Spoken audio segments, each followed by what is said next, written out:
अस्सलाम वालेकुम मोअज़्ज़िज़ रीडर्स, कैसे हैं आप सब। आज हम नावल का नेक्स्ट पार्ट पढ़ेंगे।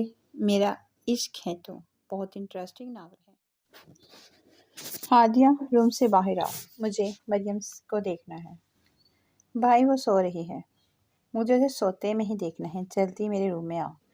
अयान का रूम हादिया के रूम के बिल्कुल साथ ही था। हादिया अयान के रूम में गई। दरवाज़ा लॉक कर लो अंदर से। जब तक मैं मैसेज न करूँ वापस मत आना। अच्छा अच्छा भाई, जाइए आप। अयान हादिया के रूम में आ गया और दरवाज़ा आहिस्ता से लॉक करता उस दुश्मन जान के पास आ बैठा। पूरे फंक्शन में तुम्हें जी भर कर देखा भी नहीं, कितनी प्यारी लग रही थी जान। अयान, इसलिए तुम अब देखने आया हूँ। मरियम ने करवट बदली। अयान ने देखा इतनी ज्वेलरी के साथ वो डिस्टर्ब हो रही थी, तो उसने इख्तियार से उसकी सारी ज्वेलरी उतार दी और कुछ देर बैठा उसको यूं ही देखता रहा। फिर उस पर कंबल दुरुस्त करता, उसके माथे पर अपनी मोहब्बत की मेहर सब करता अपने कमरे की तरफ चल दिया। कांच की चूड़ियाँ लेकर मैं जब तक लौटा, उसके हाथ में सोने का कंगन था। आज हादिया की बारात आनी थी। सब खुश होने के साथ साथ उदास भी थे। बारात आने में कुछ ही देर रह गई थी, इसलिए सब गाड़ियों में बैठ रहे थे शादी हाल जाने के लिए। चूंकि अस्मारा और मरियम हादिया और मेहमानों की देखभाल में मसरूफ थी, इसलिए वक्त पर तैयार न हो सकी थी। आयान को इन दोनों को हाल लाने की जिम्मेदारी सौंपी गई थी। मरियम यार जल्दी करो, हम लेट हो रहे हैं। आयान घड़ी देखते हुए बोला। बस आ रही हूँ, जूते तो पहन लूँ। मरियम जूते पहनकर बाहर आई। अयान ने देखा मरियम ने हील्स पहनी हुई हैं, तो जल्दी से ऊपर गया और उसका हाथ पकड़कर सीढ़ियों से नीचे आया। इतनी फिक्र देखकर मरियम के चेहरे पर मुस्कुराहट फैल गई। अब ये पहन तो ली है तुमने, लेकिन ध्यान रखना ज़्यादा चलना फिरना नहीं, एवं कहीं गिरी पड़ी होगी। अयान हुक्म देने के अंदाज में बोला। हाँ हाँ ओके बॉस, जो हुक्म आपका। मरियम खिलखिला के हंस दी। बॉस की जान तो आज बॉस का इम्तिहान लेने पर तुली हुई है।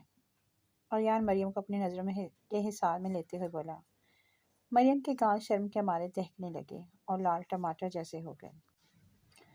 हाँ हाँ मरियम लाल टमाटर। अयान मरियम को छेड़कर भाग गया और मरियम अयान को पकड़ने के लिए भागने ही लगी थी कि हील की वजह से स्लिप हो गई। अयान ने जल्दी से आकर उसको पकड़ा। ध्यान से यार, तुम दोनों का रोमांस खत्म हो गया हो तो चले। आसमाना तल्खी से कहती गाड़ी की तरफ बढ़ गई। चलो। अयान मरियम का हाथ पकड़कर गाड़ी की तरफ चल दिया। हैरानगी वाली बात यह थी कि आसमाना आज अगली सीट खाली छोड़कर पिछली सीट पर बैठी थी। अयान ने मरियम के लिए अगली सीट का दरवाज़ा खोला। आसमाना ने यह देखकर मुंह फेर लिया और उसको अंदर बिठाकर खुद ड्राइविंग सीट पर आ गया। तकरीबन 15 मिनट के ड्राइव पर वो होटल पहुंच गई। सारा रास्ता वो दोनों एक दूसरे को छेड़ते हुए आए थे। 1 मिनट रुको मरियम। मरियम अंदर जाने लगी थी कि पीछे से अयान की आवाज़ आई। मरियम रुक गई। अयान चलकर मरियम तक आया और उसकी टेढ़ी हुई बिंदियाँ ठीक की। परफेक्ट, अब जाओ और सुनो, ध्यान रखना अपना। मरियम मुस्कुराते हुए अंदर बढ़ गई। जितना खुश होना है ना, तुम दोनों बस कुछ ही पल है तुम दोनों के पास। आसमाना चलती जलती कुर्ती मरियम के पीछे चल दी।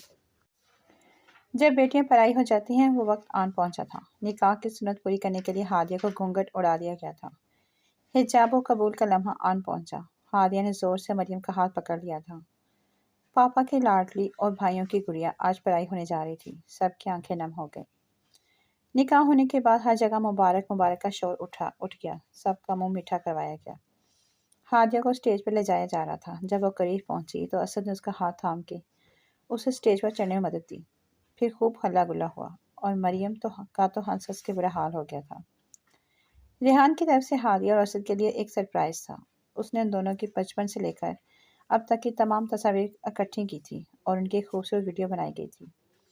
रेहान ने अपने दोस्त को इशारा किया तो हॉल की तमाम लाइट्स बंद कर दी गई और हॉल में लगी बड़ी स्क्रीन रोशन हो गई। आसमाना के चेहरे पर मकरू मुस्कुराहट दौड़ गई। सब लोग दिलचस्पी से हादिया और असद के बचपन की तस्वीरें देख रहे थे कि अचानक से मरियम की तस्वीर शुरू हो गई। उन तस्वीरों में मरियम मुख्तलिफ लड़कों के साथ मुख्तलिफ जगहों पर थी। कुछ तस्वीरें देखकर सबकी नजरें झुक गईं, जबकि मरियम ऐसे खड़ी थी जैसे काटो तो बदन में लहू नहीं। आयान के चेहरे का रंग भी बदला था। सबके मारे उसने मुठ्ठियां बेंच ली थी। रेहान ने उसके कंधे पर हाथ रखकर उसे भी कुछ कहने से रोका था। वीडियो खत्म हो चुकी थी, जबकि सब लोग यूं ही साख्त खड़े थे। सबसे पहले मरियम को होश आया। वो शाज़िया बेगम की तरफ आ गई। मम्मा मम्मा मेरी बात तो। चटाख चटाख चटाख। शाज़िया बेगम ने बेधड़ पे मरियम के थप्पड़ दे मारे थे और वो औंधे मुंह फर्श पर जा गई थी। हादिया ने आगे बढ़कर उसको संभाला। तुम ने तो मेरी परवरिश, मेरा लाड प्यार का ये सिला दिया मुझे, मेरी इज्जत मिट्टी में मिला दी। तुम चलो मेरे साथ। शादिया बेगम मरियम को घसीटते हुए अपने साथ घर ले आई और उसे उसका मोबाइल छीन कर कमरे में बंद कर दिया, जबकि कामरान साहब ने सबसे माजरत करके खाना खिलवा दिया था। और खाने के बाद हादिया की सादगी से रुखसती दी गई थी। रुखसत होते वक्त हादिया ने असमारा के चेहरे पर छाई शातराना मुस्कुराहट बाखूबी देख ली थी, जबकि उस रात अयान घर नहीं गया था। 2 दिन बाद शादिया बेगम मरियम के कमरे का दरवाज़ा खोलकर अंदर दाखिल हुई। मरियम, ये कपड़े पहनकर तैयार हो जाना, शाम को निकाह है तुम्हारा। शादिया बेगम कपड़े बेड पर फेंक कर जाने के लिए मुड़ी ही थी कि मरियम ने उनका हाथ पकड़ लिया। मामा, मामा प्लीज़ ऐसा ना करें, इतना बड़ा जुल्म ना करें मेरे साथ। मामा, मैं पाक हूँ, पापा की इज्जत पर कोई आंच नहीं आने दी मैंने। मेरी बात का यकीन करें, आप जो कहेंगी मैं करूँगी। मैं कॉलेज भी छोड़ दूँगी, घर से कभी बाहर नहीं जाऊँगी। प्लीज़ ये निकाह तोड़ दें मामा, प्लीज़ तोड़ दें। मैं आपके आगे हाथ जोड़ती हूँ। मरियम बिलक बिलक कर रो दी। देखो मरियम, फजूल बकवास सुनने का मेरे पास टाइम नहीं। ये निकाह तो तुम्हें हर सूरत ही करना होगा, वरना मेरी मरी हुई शक्ल देखोगे तुम, समझी। ये कहकर शादिया बेगम अपना हाथ छुड़वाती कमरे का दरवाज़ा बंद करती बाहर निकल गई। पीछे मरियम निढाल सी नीचे गिर गई। कहकों की गूंज में सिसकियाँ कोई नहीं सुनता। वो रात से एक ही पोजीशन में बैठी थी। अब तो उसका जोर जोर दर्द करने लग गया था, मगर उसे परवाह कब थी। इन 2 दिनों में उसने पानी के चंद घूंट के सिवा कुछ खाया पिया नहीं था। वो बैठे अपनी किस्मत के बारे में सोच रही थी। या अल्लाह, ऐसा क्यों होता है मेरे साथ ही हमेशा। मैं जिससे भी प्यार करूं वो मुझसे छीन क्यों लिया जाता है। पहले पापा और अब अयान। या अल्लाह, मैं नहीं रह सकती अयान के बगैर। आप तो जानते हैं ना मेरी मोहब्बत पाक है। मैंने कभी कोई हद पार नहीं की। आपको तो पता है ना मैं बेकसूर हूँ। आप तो मुझसे 70 माओं से ज़्यादा प्यार करते हैं ना, तो मेरी दुआ क्यों नहीं सुनते। या अल्लाह, मुझे अयान लौटा दे, लौटा दे। वो तकिए में मुंह छुपा कर रो दी। अयान उस दिन के बाद से घर नहीं गया था। मरियम के घर के पास ही उसके 2 दोस्त का अपार्टमेंट था। वो उसमें रह रहा था। उसका दिल ये मानने से इनकार था कि मरियम ऐसा कुछ कर सकती है। उन्हीं सोचों में गुम उसके जहन में जमाका हुआ और वो गाड़ी की चाबी लेता बाहर निकल गया। उस दिन के बाद से शादिया बेगम मरियम के सामने नहीं आई थी। शाम को मरियम का निकाह था। घर में सब मेहमान आ चुके थे और तैयारियां जोरों शोर से जारी थी। और जिस बदबख्त का निकाह था उसको तो ये तक नहीं मालूम था कि उसका निकाह किससे हो रहा है। वो बेजान मुजस्मे की तरह बेड पर बैठी थी। मुलाजमा खाना रखकर जा चुकी थी, लेकिन उसने एक नज़र भी खाने की तरफ नहीं डाली थी। वो ऐसे ही घुटनों में सर दिए बैठी थी कि उसे खिड़की की तरफ आहट महसूस हुई। उसने पर्दा हटाकर देखा तो वहाँ अयान खड़ा था। चंद लम्हों के लिए तो वो साख्त हो गई। उसने अयान के सामने हाथ जोड़ दिए और पर्दा जल्दी से आगे कर दिया। उसमें हिम्मत नहीं थी अयान का सामना करने की। शाम को शादिया बेगम आई और उसे झंझोड़ कर उठाया। वो हड़बड़ा कर उठ बैठी। ये कपड़े और जेवर जल्दी से पहनो, ब्यूटिशियन आने वाली है। तुम्हें तैयार करने मुझे कोई तमाशा नहीं चाहिए, समझे।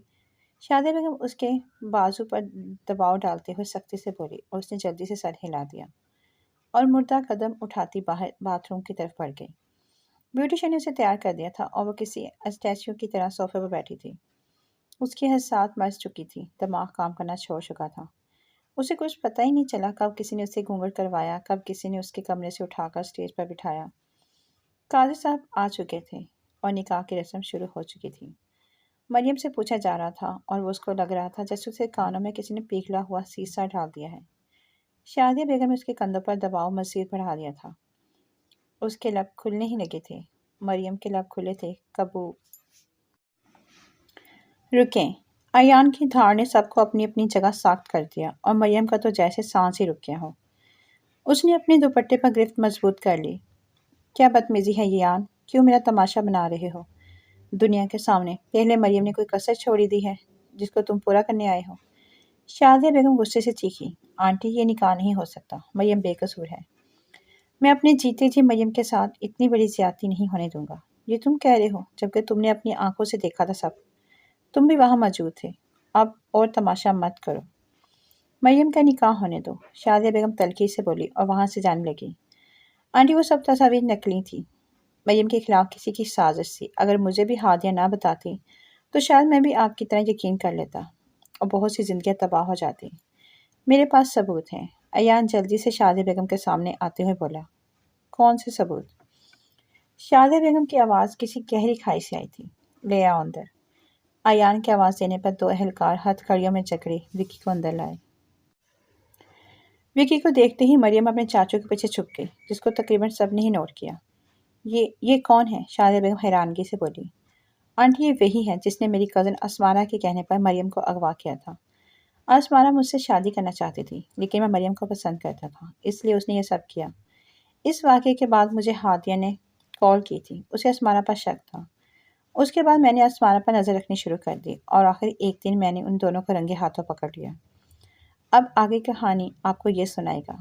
جی، میں نے ہی پیسوں کے لالچ میں مریم کو اغوا کیا تھا، اور وہ تصاویریں بھی میں نے ہی ایڈٹ کر کے اسمارہ کو دی تھی، وہ سب نقلی تھیں۔ وکی سر جھکا کر بولا۔ ایان کے اشارہ کرنے پر پولیس اہلکار اس کو باہر لے گئے۔